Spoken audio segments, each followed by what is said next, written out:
ఇక్కడ గెలుపుకు గెలుపుకి కారణమైన వ్యక్తి ఇక్కడ కదా. గెలుపుకి కారణం అవడమే కాకుండా చంద్రబాబును కలిసిన తర్వాత ఆ కుటుంబం యొక్క వెర్షన్ లో కూడా మాటల్లో కూడా కొద్దిగా మార్పు వచ్చిందని మనం అనుకున్నాం కదా. ముఖ్యంగా వాళ్ళు మాట్లాడిన మాటల్లో అయితే చంద్రబాబు నాయుడిని, నారా లోకేష్ ని తో పాటు పవన్ కళ్యాణ్ ని కూడా పొగిడిన పరిస్థితి.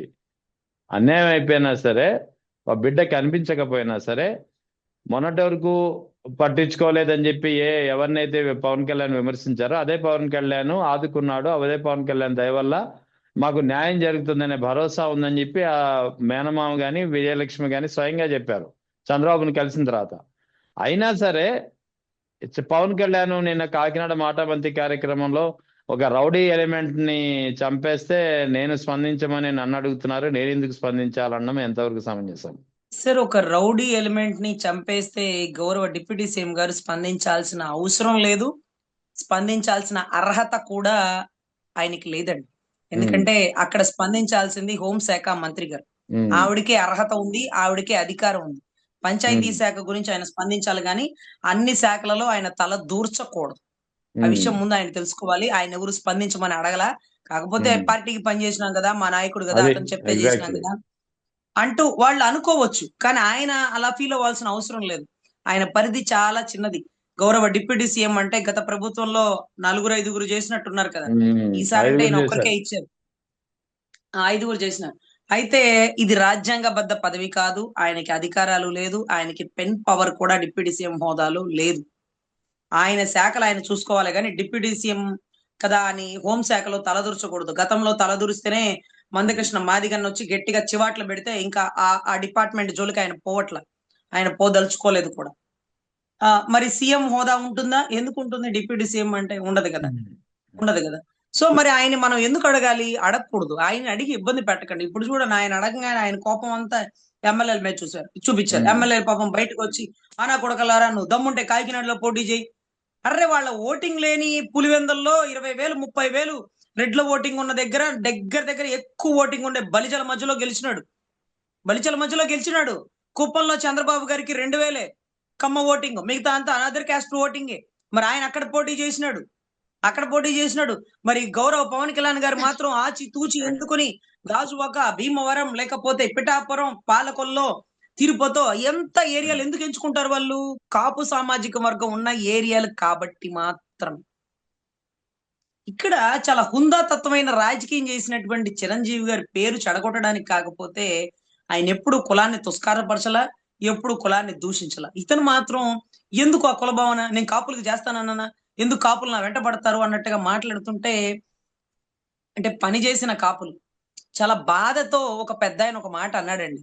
ఏమనంటే, ఒక ఆయన అడుగుతున్నాడు, ఏమయ్యా కాపులను అంత తుస్కారంగా తీసేస్తున్నారు, మీరేం మాట్లాడరు ఏంటంటే, ఏం మాట్లాడమంటావయ్యా, మాలో ఒకడు ఆకలితో వచ్చానన్నాడు. పట్టుమని తినడానికి కూడా మెతుకులు లేని పరిస్థితిలో వచ్చినానన్నాడు. బిడ్డల డిపాజిట్లు తీసినానన్నాడు. మేమేం చేసినాం? ఎండకి వానకి పంటేసి వరి పండించి 100 కేజీల బియ్యం బస్తాని మా భుజాల మీద మోసి మోసి తీసుకొని మంగళగిరి పార్టీ ఆఫీస్ దగ్గర వేసాం. అయ్యా మీరు తినండి కడుపు నిండా, ఇదిగో మేము కష్టపడి పండించిన పంటని. మరి ఆ పంటకి ఆ రైతుకి ఏమి ఇచ్చినాడు ఆ నాయకుడు అంటే, ఒకవేళ ఒకవేళ 500 దానికి అయిన ఖర్చు నేను ఇస్తానని, 100 రూపాయలే ఇస్తానని. 500 ఇస్తానని చెప్పి 100 ఎలా ఇస్తావని ఆ బస్తా దించిన రైతు అడగలేదు. ఎందుకంటే మళ్ళీ ఆ బస్తాన్ని భుజాన్ని వేసుకొని మోసుకుని వెళ్ళి ఓపిక లేక, భుజాన్ని మళ్ళీ మోసుకొని వేసుకొని వెళ్లే ఓపిక లేక, కష్టపడి చచ్చొచ్చడో మోసాం, బరువు దించాం, ఇంకా మళ్ళీ బరువు ఎత్తుకోలేం. మోసిన తర్వాత అవతలోడితో వాదినెందుకు? చచ్చినోడు పెళ్లికి వచ్చిందే కట్నం, చేస్తే చేయమనండి, లేకపోతే మానుకోమనండి. నువ్వు వద్దు, నీకు 100 రూపాయలు వద్దు, నోరు తెరిచి అడిగినావు కష్టకాలంలో అని పని చేసినాం, పో నీ చేతనే చేసుకోపోయి 3 ఏళ్ళు మళ్ళీ ఇక నిన్ను నమ్మాం అనే పరిస్థితుల్లో కాపు కులం ఉందండి.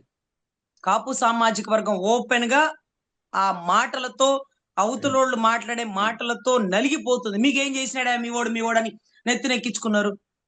ఏమి చేయనన్నాడుగా, ఎందుకు మమ్మల్ని ఇంకా ఇంకా బాధ పెడతారు? చేయనన్నాడు కదా, వదిలేయండి.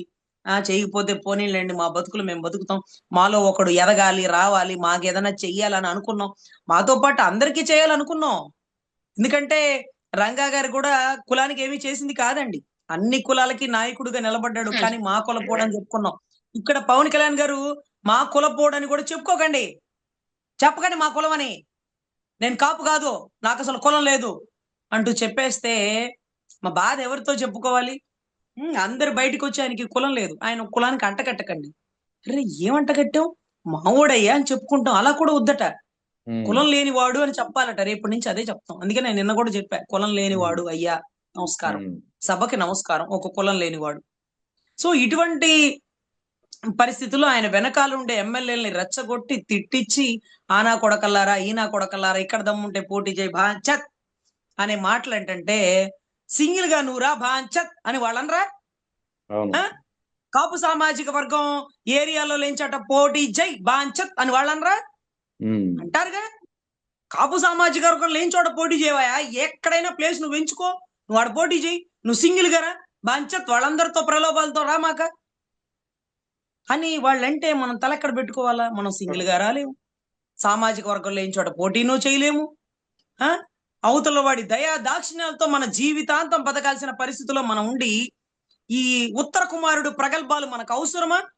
ఉమ్, ఉత్తర కుమారుడు ప్రగల్భాలు మనకు అవసరమా? అది కూడా అనుభవజ్ఞుడైనటువంటి పంత నానాజీ గారు, మీరు అలా మాట్లాడండి ఇలా మాట్లాడండి, మీరు మాట్లాడరేంటి, మీకు సీట్ ఇచ్చింది దేనికి, ఇదేనా మీరు చేసేది, తిరగబడండి గట్టిగానండి అంటే, గౌరవ పార్టీ ప్రెసిడెంట్ గారు, గౌరవ డిప్యూటీ సీఎం గారు ఆ నా కొడకల్లారా ఈ నా కొడకల్లారా యాదవల్లారా సన్నాసులారా గూండాగాళ్ళలారా వైసీపీ నా కొడకల్లారా మంత్రి నా కొడకల్లారా ఇన్ని పదాలు ఇన్ని సార్లు ఆనా కొడకల్లారా అంటే, పాపం సీనియర్ మోస్ట్ పంత నానాజీ గారు ఒక్కసారైనా ఆనా కొడకల్లారా అనే పదం వాడకపోతే చత్ నీకు ఈసారి టికెట్ లేదు అని అంటారేమో, పాపం అనాల్సి వచ్చింది అని మీరు భావించండి దయచేసి.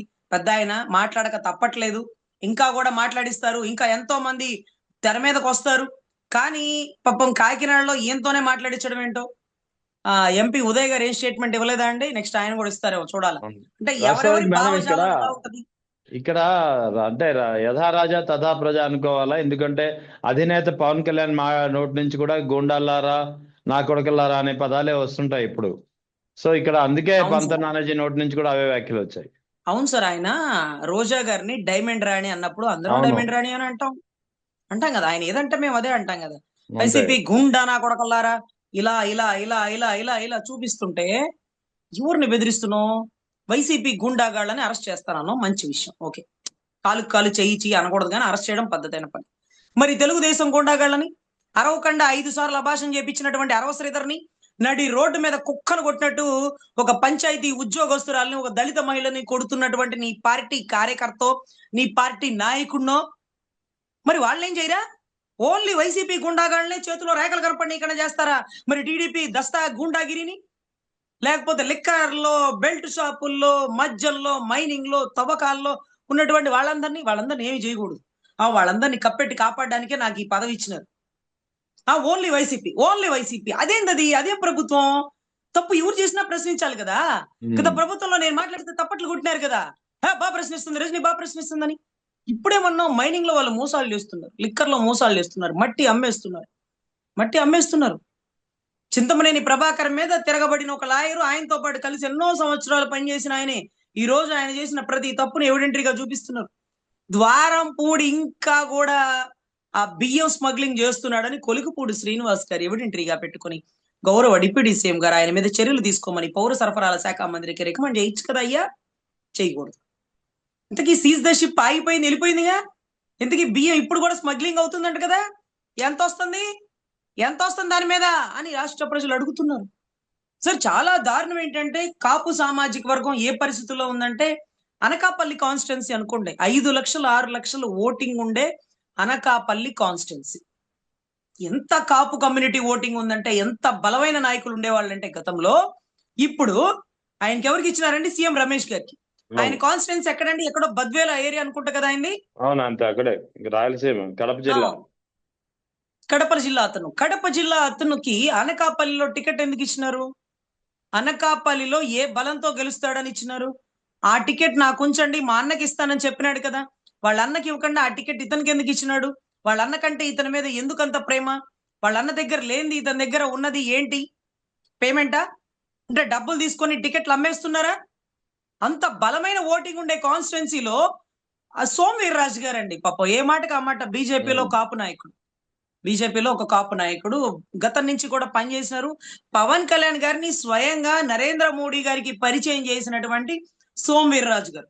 అవును. అటువంటి వ్యక్తి నిన్నటి రోజు ఏదో రిప్రజెంటేటివ్ లెటర్ ఏదో ఇస్తుంటే నాదెండ్ల మనోహర్ గారు కూర్చున్నారు, పవన్ కళ్యాణ్ గారు కూర్చున్నారు. కూర్చొని ఆయన చేత్తో లెటర్ అందుకుంటున్నారు.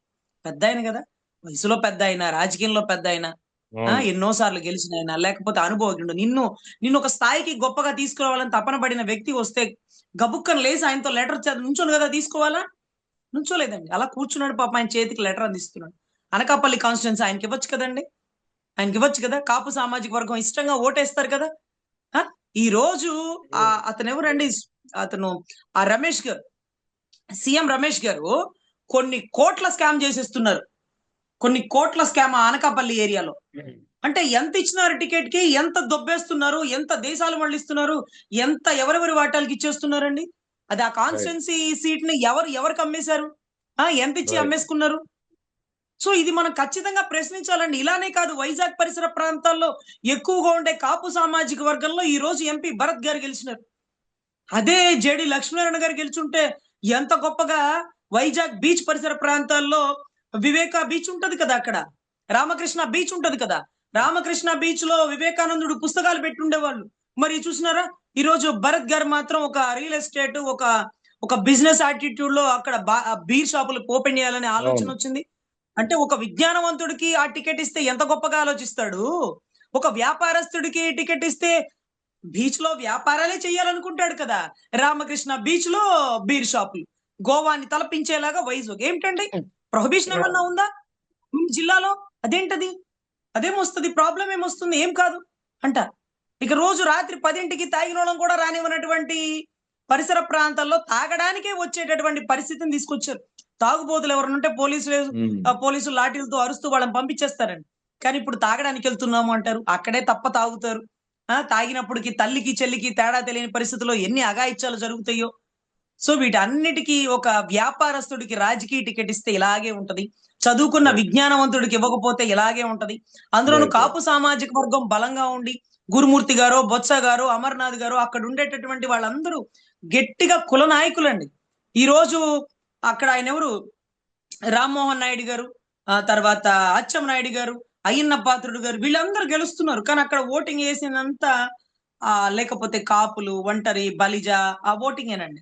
So right. దయచేసి కులం వాటా ఎంత, కులానికి ఎంత ప్రాధాన్యత ఇస్తున్నారు, కులం సీట్లు ఎవరు అమ్మేస్తున్నారు, ఎంతకు అమ్మేస్తున్నారు, ఎందుకు ఇలా కులాన్ని అవతలోడి కాళ్ళ కాడ తాకట్టు పెట్టేస్తున్నారంటూ చాలా మంది ప్రశ్నిస్తున్న పరిస్థితి అండి. కావాలంటే అడగండి, అనకాపల్లిలో ఎవరికి పట్టు ఉంటది, ఎవరికి సీట్ ఇచ్చారు, ఎందుకు గెలిచినారు, ఎంత పేమెంట్ తో గెలిచినారు, ఎంత పేమెంట్లు చేతులు మారినాయి అనేది చాలా మంది చెప్తుంటే ఆశ్చర్యం అవుతుంది. అవునా అన్న, అలా జరిగిందా, అరే నిజమే కదా అని అనిపిస్తున్న రైట్. పరిస్థితులండి. రైట్. దీంట్లో రైట్. వాస్తవాలు మనకు తెలియదు కానీ మీరు దయచేసి ఎంక్వైరీ చేసుకోండి అక్కడ ఓటింగ్ రైట్ ఎవరుందో. మేడం. అందులో రైట్. ఇంకొక ముఖ్యమైన విషయం ఏంటంటే, ఫిల్మ్ డెవలప్మెంట్ చైర్మన్ అండి ఏం రత్నం గారని, మన హరిహర వీరమల్లు ప్రొడ్యూసర్. అవును. గతంలో ఎన్నో సినిమాలకి డైరెక్టర్, ప్రొడ్యూసర్ ఆయన కదా. ఒకే ఒక్కడు ఈయనకి గతంలో ఒక పెద్ద బ్లాక్ బస్టర్ ఇచ్చినటువంటి ఖుషి. ఆయనకి ఇవ్వాల్సినటువంటి ఫిల్మ్ డెవలప్మెంట్ చైర్మన్ ఎవరికో ఇచ్చినారట, పేరు కూడా నాకు తెలియదు. బట్ డిప్యూటీ వైస్ చైర్మన్ అయితే మెహర్ రమేష్ గారికి ఇచ్చినారట. ఇది ఆయన ఇస్తానని ఒక ఆడియో ఫంక్షన్ లో ఏం రత్నం గారికి ఫిల్మ్ డెవలప్మెంట్ చైర్మన్ కి నేను ప్రపోజల్ పెట్టాను అని అన్నారండి.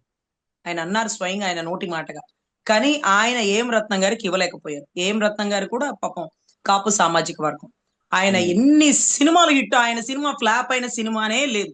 దౌర్భాగ్యం హరిహర వీరమల్లు అనేది కొంచెం రిజల్ట్ బాగా తగ్గింది. రైట్. దానికి కారణం ఏంటంటే, ఈయన అప్పట్లో ఎలక్షన్ ప్రచారంలో ఉన్నాడు. నేను చంద్రబాబు గారు అరెస్ట్ అయ్యారు, నేను ఆయన అరెస్ట్ అయ్యి ఆయన గెలిపించే వరకు నేను సినిమాలు చేయనంటే పాపం 3 ఏళ్ల నుంచి ఆ సినిమా మధ్యలో ఆగిపోయి అట్టపెట్ట పట్టుకుని కూర్చున్నారు. ఆయన ఎలక్షన్ కి ప్రచారాలు చేసుకుని ఆయన్ని గెలిపించాక అప్పుడు ప్రచారానికి వచ్చాడు, అప్పుడు సినిమా షూటింగ్ వచ్చాడు. ఆ టైంలో ఇరాన్ యుద్ధం ఏదో నడుస్తుంది. పాపం ఆయన ఆ డిజిటల్ గ్రాఫిక్స్ పెట్టలేక ఆ సినిమా పోయిందండి. దీనికి తప్పెవరిది? చంద్రబాబు గారు అరెస్ట్ అయితే తెలుగుదేశం వాళ్ళు చూసుకుంటారుగా. ఏదో ఒక 4 రోజులంటే నువ్వు రెస్ట్ తీసుకొని ఆయన పరామర్శించాలిగా. కానీ ఎలక్షన్ అయ్యే వరకు నేను సినిమాలే చేయను అంటే, నిన్ను నమ్ముకున్న సినిమా ప్రొడ్యూసర్లు, డైరెక్టర్లు ఈ రోజు రోడ్డున పడి బ్యాంక్ ఇన్స్టాల్మెంట్ కూడా కట్టుకోలేని పరిస్థితిలోకి వెళ్ళిపోతే, కనీసం అలాంటి వాళ్ళకి ఫిల్మ్ డెవలప్మెంట్ చైర్మన్ ఇచ్చి నా కోసం మంచి హిట్ ఇచ్చినారు, ఈ రోజు ఇబ్బందుల్లో ఉన్నారు, నేను ఒక మంచి పదవితో ఒక అర్హత కలిగిన వ్యక్తికి ఆ పదవి ఇస్తున్నానని చెప్పొచ్చుగా. ఒకే ఒక్కడు భారతీయుడు కర్తవ్యం స్నేహం కోసం ఎన్ని బ్లాక్ బస్టర్లు అండి, ఎంత మెసేజ్ ఓరియంటెడ్ రైట్ సినిమాలు తీస్తారు. అలాంటి రైట్ మేడం. వ్యక్తికి ఫిల్మ్ డెవలప్మెంట్ చైర్మన్ ఇవ్వడానికి ఈయన బహుశా మనసు రాదా, లేకపోతే అవతల వాళ్ళు ఒప్పుకోరా, right whatever it may be అండి.